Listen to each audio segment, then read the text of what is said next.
We are now going to show you how to measure and install a two-piece chase sling.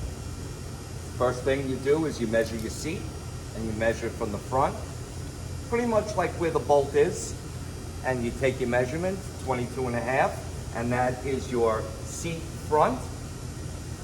Write that down, 22 inches. Then you're going to do the seat top, which is the same measurement, is 22 inches. Now you're going to measure your length.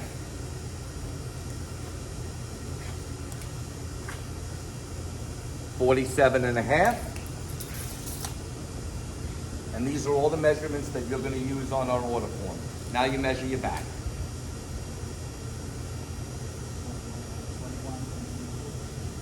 21 3/4.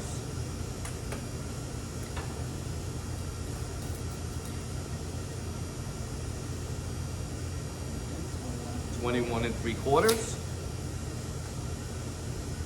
And now the length.